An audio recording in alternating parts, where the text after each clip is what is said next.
बिस्मिल्लाहिर्रहमानिर्रहीम। अस्सलामुअलैकुम। मेरे चैनल में आप सबको खुशामदीद। कैसे हैं आप सब? दुआ है कि आप सब बिल्कुल खैरियत से हों।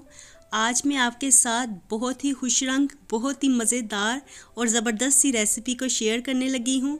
तो आज हमारे किचन में बनेगा ज़र्दा, मतंजन कह लें आप इसे, या सात रंगी ज़र्दा कह लें। तो आज हम इसकी रेसिपी को शेयर करेंगे। खाने में बहुत ही ज़्यादा मज़ेदार बनेगा।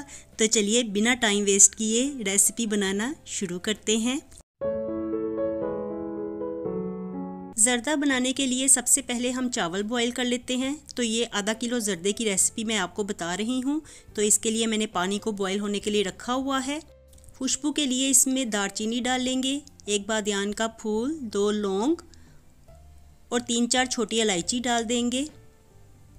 और अब पानी को बॉईल होने देंगे। जब पानी अच्छी तरह से पक जाएगा तो अब हमने इसमें चावल ऐड करने हैं। तो यहाँ पे आधा किलो चावल मैंने 20 मिनट पहले पानी में भिगो के रखे हुए थे, तो उनको ऐड कर देंगे। तो इनको हम तब तक बॉईल करेंगे जब तक कि चावल एक कनी पे नहीं आ जाते। इनको बॉईल होने देते हैं। पहले अच्छे से चम्मच लगा लेते हैं। तो देखिए चावलों में बॉईल आ गया है और ये पकना शुरू हो गए हैं। और देखिए अभी ये कच्चे हैं, मज़ीद इनको पका लेते हैं। और यहाँ पे चावल हमारे 3 से 4 मिनट अच्छी तरह से बॉईल होने के बाद एक कनी पे आ गए हैं। तो देखिए चावल इस तरह से गले होने चाहिए। इनको हमने बिल्कुल भी गला नहीं लेना और ना ही सख्त रखना है। तो देखिए इतने चावल गले होने चाहिए। और अब हम फ्लेम को ऑफ कर देते हैं और चावलों का एक्स्ट्रा पानी ड्रेन आउट कर देते हैं। और अब दूसरे पैन में मैंने 1/3 कप पानी लिया है। बिल्कुल 4 से 5 खाने के चम्मच पानी डाला है मैंने। और अब इसमें 1 कप चीनी ऐड करनी है। साथ ही हाफ कप देसी घी ऐड करना है। तो ज़र्दा आप हमेशा देसी घी में बनाइए, इससे बड़ी ज़बरदस्त सी खुशबू आने लगती है। और अब हम चीनी को मेल्ट होने तक पका लेंगे। चीनी की हमने चाशनी तैयार नहीं करनी, बिल्कुल भी 1 तार वाली या 2 तार वाली चाशनी तैयार नहीं करनी। चीनी को जस्ट हमने मेल्ट करना है। तो देखिए यहाँ पे चीनी अच्छे से मेल्ट हो गई है। अब इसमें हाफ कप दूध ऐड कर देंगे। तो दूध ऐड करने से ज़र्दा हमारा बहुत ही नरम और मज़ेदार बनेगा। अच्छे से चम्मच लगा लेंगे और अब इसे एक बॉईल आने देंगे। तो जैसे ही इसमें बॉईल आ जाएगा तो अब हमने इसमें ड्राई फ्रूट्स ऐड करने हैं। तो ड्राई फ्रूट्स अपनी मर्ज़ी के मुताबिक ऐड कीजिए, जो आपके पास अवेलेबल हों ऐड कर दीजिए। यहाँ पे मैंने बादाम, किशमिश और पिस्ता ऐड किया है। और थोड़ा ड्राई फ्रूट मैंने बचा भी लिया है, तो इसकी बाद में गार्निशिंग करेंगे। और अब साथ ही इसमें बॉईल किए हुए चावल ऐड कर देंगे। तो चावलों को मैंने टोकरी में डाल के रखा हुआ था ताकि सारा एक्स्ट्रा पानी निकल जाए। और अब अच्छी तरह से मिक्स कर लेना है।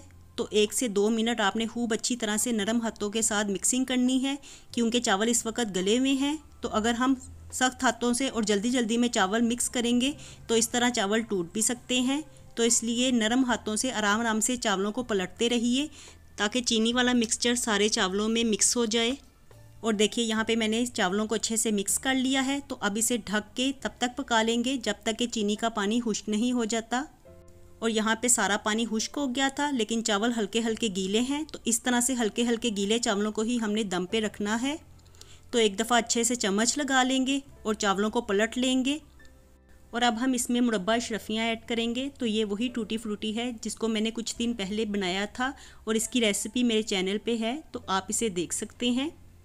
और अब एक दफ़ा दोबारा अच्छे से मिक्स कर लेंगे ताकि मुरब्बा सारे चावलों में मिक्स हो जाए। और अब जो बाकी ड्राई फ्रूट हमने बचा के रखा हुआ था तो उसको भी ऐड कर देंगे। और अब इसमें फूड कलर्स ऐड करेंगे। तो यहाँ पे मैंने ग्रीन फूड कलर ऐड किया है, साथ ही थोड़ा सा ऑरेंज फूड कलर ऐड किया है। और अब रेड फूड कलर को ऐड करेंगे। तो एक एक चुटकी पाउडर वाले कलर पानी में मिक्स करके ऐड कर दीजिए। और मतंजन बनाने के लिए यही 3 कलर्स इस्तेमाल किए जाते हैं। और अब इसमें थोड़ी सी मुरब्बा अशरफियाँ ऐड कर देंगे। और अब लास्ट में इसमें खुश्क नारियल डाल देंगे। और इसके बाद इसे 10 से 15 मिनट के लिए बिल्कुल लो फ्लेम पे दम पे रखना है। तो दम रखने के लिए हमेशा पुराना तवा इस्तेमाल कीजिए ताकि चावलों को अच्छे से दम आ जाए। और देखिए यहाँ पे हमारा मतंजन बिल्कुल तैयार हो गया है। ज़र्दे को बड़ी अच्छी तरह से दम आ गया है। तो अभी इनका दम खोल देंगे और पलटेंगे नहीं, थोड़ी सी भाप निकलने देंगे। और जैसे ही भाप अच्छी तरह से निकल जाएगी तो अब एहतियात से चावलों को पलटना है। और देखिए हमारा ज़र्दा कितना ज़बरदस्त तैयार हुआ है। तो लग रहा है ना बिल्कुल शादियों वाला ज़र्दा, जिस तरह से हम लोग शादियों में ज़र्दा खाते हैं। देखने में भी बहुत ज़बरदस्त लग रहा है और खाने में भी ये बहुत ही ज़्यादा मज़ेदार बना है। तो रेसिपी को ट्राई ज़रूर कीजिएगा। मेरी रेसिपी अगर पसंद आए तो लाइक और शेयर कीजिए। चैनल पे नए होंगे सब्सक्राइब ज़रूर कर दीजिए। मैं मिलती हूँ आपसे दोबारा एक नई और मज़ेदार सी रेसिपी के साथ। अल्लाह हाफिज़ एंड टेक केयर।